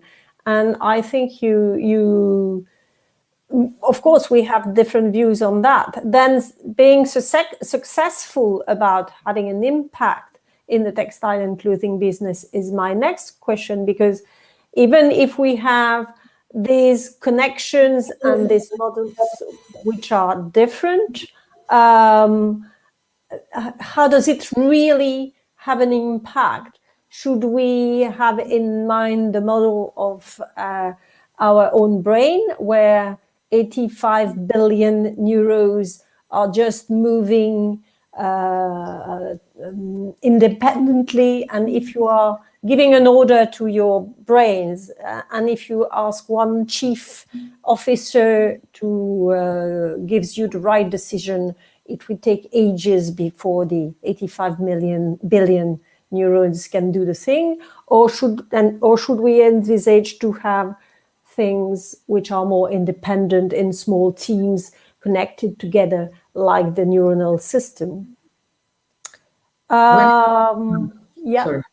When it comes to the fashion industry, I think that in the future, in about 5 to 6 years, it will be completely different to what it is today. So I think that we're redesigning all the business models that had to do with consumption, with sales, with supply chains, with production processes, because we cannot we cannot use any more new materials. So we have to reuse the same materials. Also, because we should stop buying so much, we cannot create any more waste. And I think that the solution will not come from the fashion industry itself. I think that the solution will come from technology and media. So I think that other industries that are not so selfish and so self-indulgent like the fashion industry is, will come to resolve these issues together with consumers. Well, that's gives a nice segue to the last question that we are going to discuss in this debate, which is the circular economy requires that consumers take an active role towards their clothes. So how can we involve consumers to co-design this new path for fashion? I think you have lots of experiences of co-designing, Sue. Well, again, just maybe to start things off, I was going to come in and say something about consumers on the back of what Fiori had said anyway. We have this permanent conversation within the Future Fashion Factory, which is, okay, well, we can design a technology to do whatever, but who cares? So it's, we can put these solutions there, but does the consumer really care? Are they really interested? Will they make a correct, a low impact, ethical decision, or does the vast majority does the consumer out there really only bother about the price of the clothes that they want to wear? Is it still how pervasive is the consumer change? I completely agree. It's going to be driven by consumer change, but via the adoption of the technology solution so that we can do something about it at the same time. But they have to go hand in hand. And it's also, for me, not just a carrot, it needs to be a carrot and a stick. So the legislative changes need to sort of herd people in the right direction. The technology needs to facilitate, and then and consumers need to adopt, but it needs to be more or less in parallel. And I think the consumer piece is actually lagging behind at the moment. Good points about the media. We've talked about it, but no one's actually explicitly said to me, it's all about the media. It's all about the presentation, how we do this. So yeah, absolutely, completely agree there.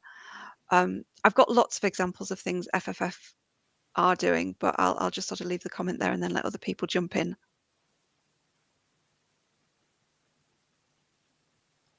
Sorry, it's me again.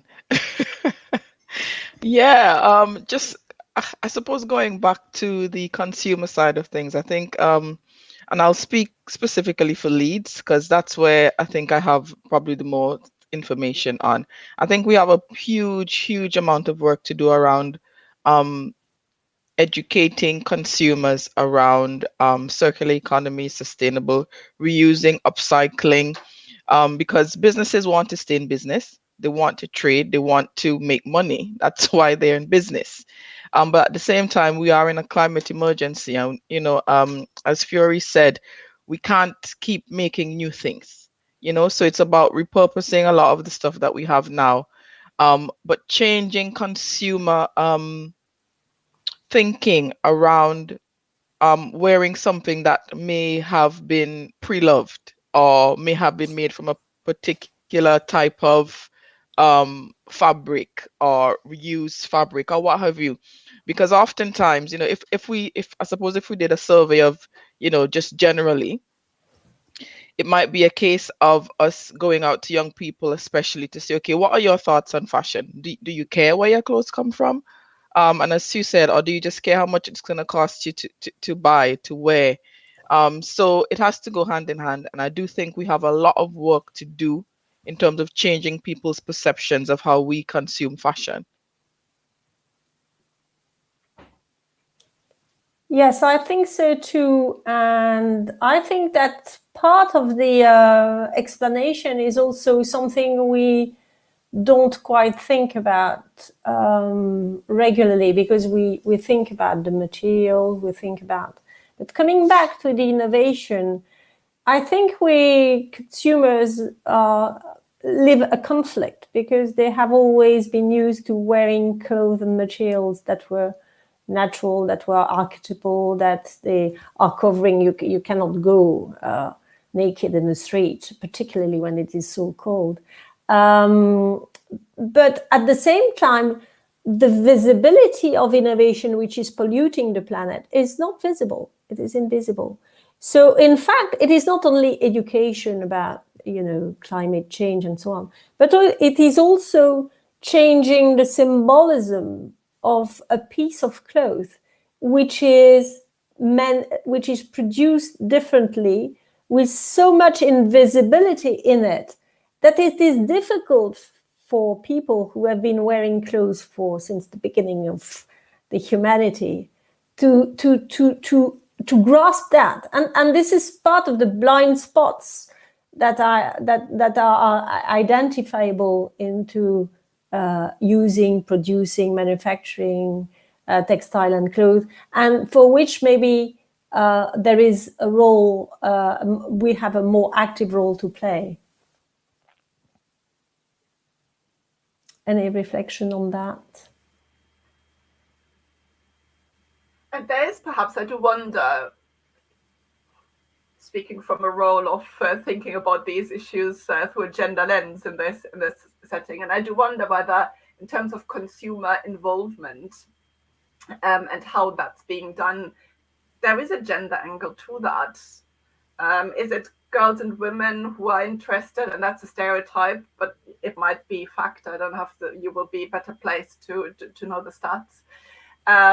Do we need to pay attention to the gender dimension of who is the consumer and how we can engage, especially perhaps girls and women in these conversations in order to support that and accelerate that change? Yeah, Kirsten, sorry, can I just pop in there? I think yes, I think yes. For as a woman, I've seen the amount of stress it puts on a woman. Okay, what shall I wear to that event? Okay, is it black tie? Is it casual? Is it this? Is it that? My husband just wears a suit. He's not bothered. He'll wear the same suit to every single event. He does not care. But as a woman, sometimes you have that almost that conflict in your mind, and it's about, do you actually need to have a new dress every time you go to a new event so that you're not seeing the same thing twice? Do we have to adhere to, it's this event, it's that event, you need to wear this, it has to be a long dress, a short dress, it has to be this or the other? So it's that retraining of the mind for us, as women, and this is not to be biased in any way or form, but I think most of the times when we think about shopping, we are probably the ones that consume the most, and we also buy for our children. And it's thinking about how we can use things like swap shops. So a really good initiative that we're doing in Leeds around the zero waste fashion Leeds is uniform exchanges, so that for parents don't have to necessarily go out and buy new uniform. They can just swap. My child has outgrown his trousers, but yours, yours is outgrown, but they're different ages. We can swap. We don't need to buy new things all of the time. So it's about changing the perception about how we view clothing. If there are 5 of us in this room now, Sue has left, but if we have a clothes swap, we all have things that we've outgrown physically or mentally. You think, I don't really like this dress anymore. I bought it, I wore it once. It just sits in your closet. Somebody else can put new life into that. But having said this, I'm very aware that, again, there are people who need to make money from their fashion businesses, and they don't necessarily want for us to stop buying completely. But there's a whole education piece, especially for our young people, around how do we consume? How can we change this? And it's not a shameful thing to go to the charity shop to look for a whole outfit. It's actually a good thing, So, but yeah, those are my thoughts on that. I think, at least in France or in the States, this swapping second-hand business is probably the most quick growth within the textile and clothing sector. It doesn't really answer the question of focusing the mindset on different issues. And maybe we still have to continue to think of that.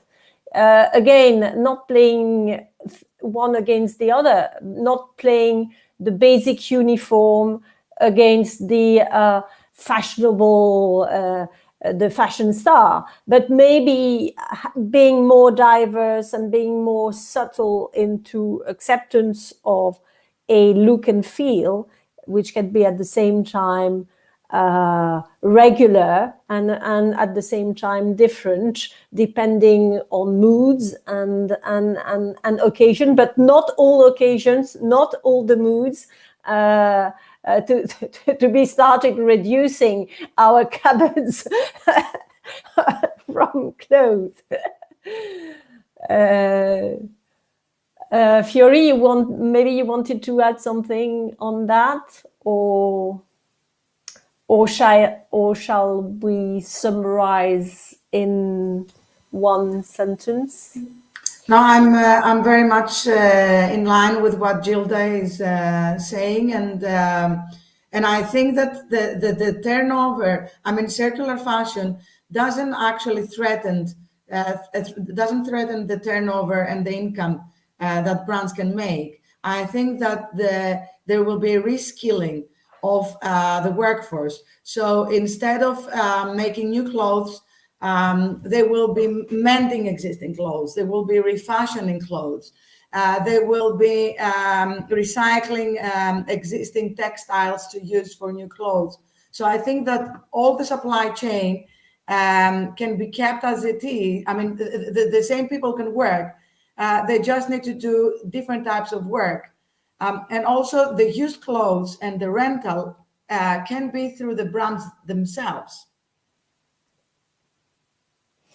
There is a last question I was going to, but this is an interesting debate. There is a last question, which is part of the consumer mindset is understanding how many skills and experience go into making fashion. This is what I was talking about by, being the invisibility of innovation. And the fabric as the garments. How do we do that as a sector? Do we do labeling or do we do something else? How do we?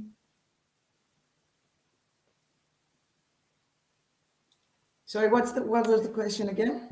Part of the consumer mindset is understanding how many skills and experience go into making fashion, the fabric as much as the garment. How do we do that as a sector? How do we identify the numerous skills and innovation that goes into garments? Can I just come in on that, please? Okay. I think I really liked. So we had some videos today. We had the video for Becca. We had Sofa's, that's the clothing brand, the video. And I think storytelling, letting people buy in with their emotion into what's actually happening. That's not necessarily always easy. And from a marketing and comms perspective, not necessarily always cheap. But I think it's getting people to understand and attach emotionally to where their stuff is being made, who's making it, why they're making it, what the story is behind the people who are putting the buttons on your jacket. Because then it adds more than, oh, I'm just going to get this top because it costs £2. Okay, this might cost £2, but I might get that one that costs £5 because I know where the money is going when I spend on this. I can see how it's changing people's lives or people's stories. So for me, it's trying to tell the story of how things are sourced, where they're sourced from, who's benefiting from your spend, what's going to happen to your clothes if you decide, actually, I want to return this to be repurposed into something else. So for me, it's how we tell the story of what we're wearing. How do we do it? I don't know. But I think that for me, that's my little solution. Do you agree on that, Fiori? Yes, I think that consumers are very much in need of this type of solution. So I think that consumers, and especially Generation Z, millennials make the change, and Generation Z are really driving the change. And they are, I go with students in sustainable fashion fairs in Amsterdam and in Europe, and they go in the store, they don't buy anything because they want to go back and check everything online. So online, and this is where the information should be available. Transparency is about communicating everything on your website. So everything has to be communicated publicly through the website of every brand.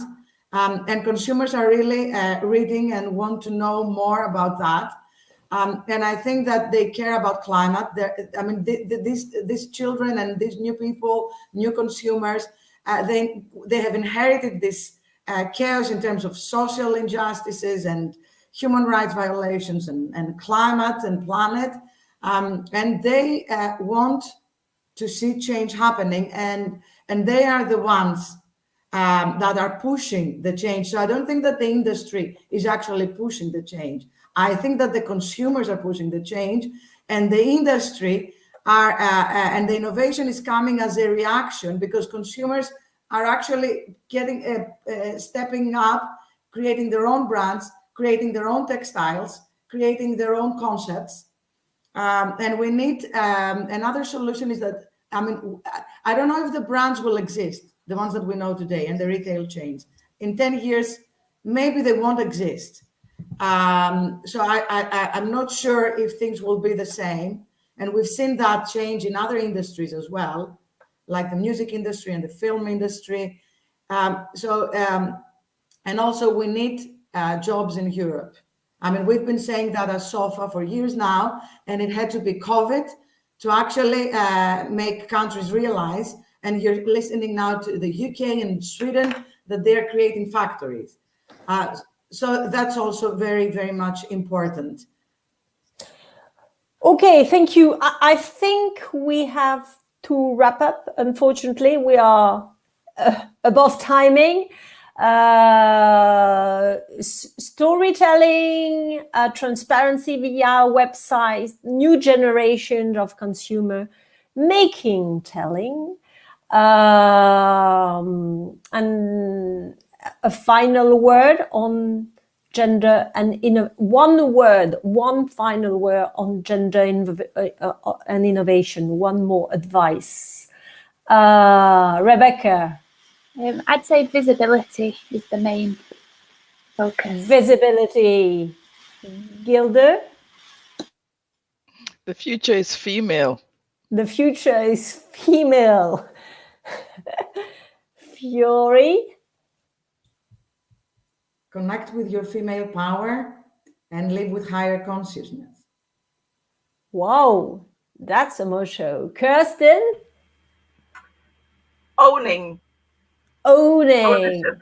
Ownership.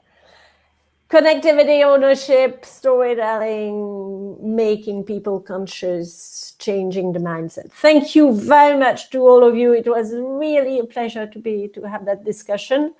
This afternoon at 5:30, you can join us on the same channel for the local roundtable from YAC Barcelona.